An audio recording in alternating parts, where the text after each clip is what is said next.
isang kawili-wiling bahagi ng kasaysayan ng bayan na malapit na nauugnay sa simbahan ay ang pagbabago ng pangalan nito. Ang dating pangalan na Sexmuan ay pinalitan ng Sesmuan noong 1991 upang maiwasan ang maling interpretasyon. Ang pangalan Sesmuan ay hango sa salitang Kapampangan na Sasmo na nangangahulugang tagpuan, isang angkop na paglalarawan sa bayan bilang isang sentro ng komersyo at kultura.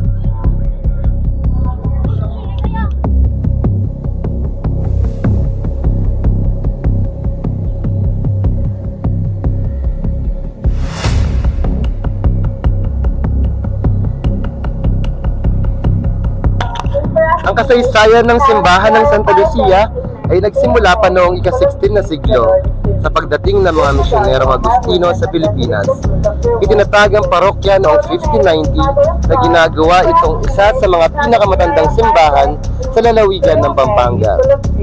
Ang unang istruktura ng simbahan ay sinasabing itinayo noong ika-17 na siglo sa pamumuno ni Padre Jose Duque.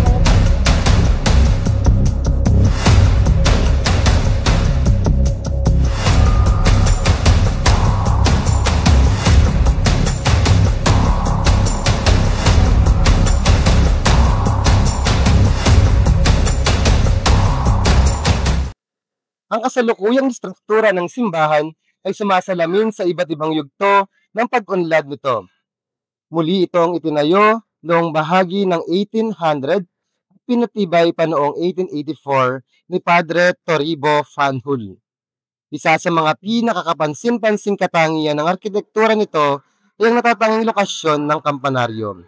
Hindi tulad ng karamihan sa mga simbahan sa Pilipinas kung saan ang kampanaryo ay nasa gilid o likuran. Ang kampanaryo ng simbahan ng Santa Lucia ay nakatayo sa pagitan ng simbahan at ng kumbento, isang pambihirang disenyo na nagpapatingkad sa kanyang kagandahan. Ayon sa nakapanayam kong tao dito sa simbahan ng Santa Lucia sa Sesmuan, Pampanga, ang nasa harapan at sa gilid na inyong makikita ay ang orihinal na istruktura at materyales na ginamit sa pagtayo ng simbahan ng mga misyonaryong Agustino at ng mga lokal na Pilipinong kabilang sa uring prinsipalya noong panahon ng pananakop ng Espanya. Itinuturing itong isa sa pinakamatandang simbahan sa Pilipinas. Ayon sa mga tala, ang istrukturang ito ay isa sa mga unang simbahang Katoliko ng mga Espanyol sa bansa. Sa paglipas ng panahon, ang simbahan ay sumailalim sa ilang pagbabago at pagkukumpuni ng isang individual na si Jose Duque noong ika-17 siglo at pinatibay ni Toribio Fanjul noong taong 1884. Si Fray Pedro de Zúñiga ang kinilalang unang praile at kura paroko ng simbahan ng Santa Lucia sa Sesmuan, Pampanga. Isang paring Agustino mula sa Espanya na dumating sa Pilipinas noong taong 1609. At dahil sa kanya, ang naging hudyat ng formal na paghiwalay ng parokya ng Sesmuan mula sa Lubao.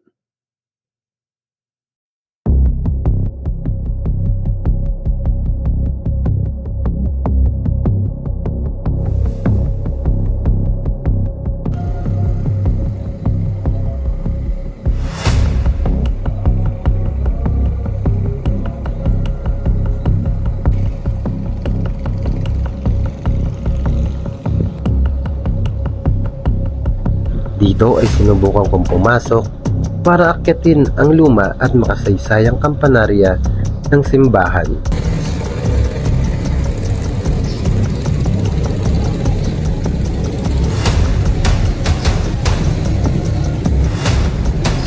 Simbahan ay niyalay kay Santa Lucia, ang birhen at martir na kilala bilang patrona ng mga may sakit sa mata at mga bulag. Ang kanyang kapistahan tuwing ika-13 ng Disyembre ay isang malaking pagdiriwang sa Sesmuan. Ang debosyon kay Apo Lucia ay malalim na nakaugat sa puso ng mga taga-Sesmuan at mga deboto mula sa iba't ibang lugar. Higit pa sa karaniwang kapistahan, ang Sesmuan ay tanyag sa kanilang kuraldad, isang masigla at makulay na ritual ng pagsasayaw bilang pagpupugay kay Santa Lucia. Ginaganap ito tuwing Enero.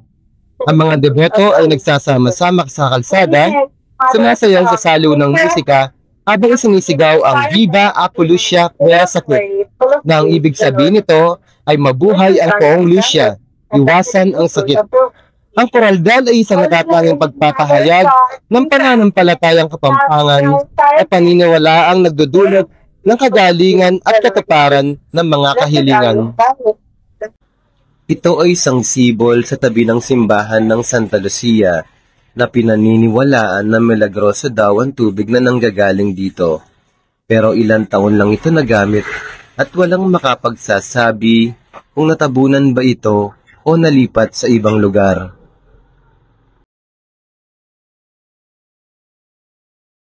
Ang litratong ito ay isang misa ng pagpapaalam o party para kay Reverend Father Luis Mallo. Si Reverend Father Luis Mallo ang pinakahuling praileng Espanyol at Agustinian na assign dito sa Santa Lucia Parish ng Sasmuan, Pampanga.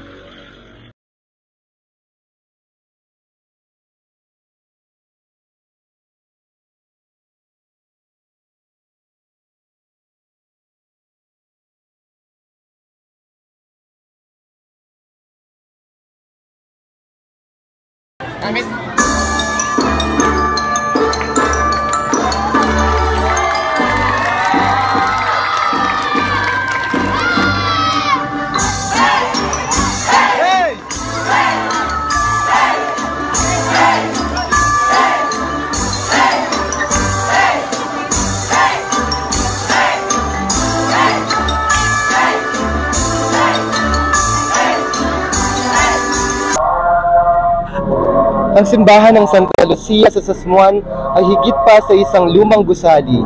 Ito ay isang dambana ng pananampalataya, isang sentro ng komunidad, at isang tagapag-ingat ng mayamang kasaysayan at kultura ng Sasmuan. Sa bawat pagpatak ng kampana nito, ipinapaalala nito sa mga henerasyon ang kanilang matibay na pananampalataya at ang makulay na pamana na kanilang ipinagmamalaki.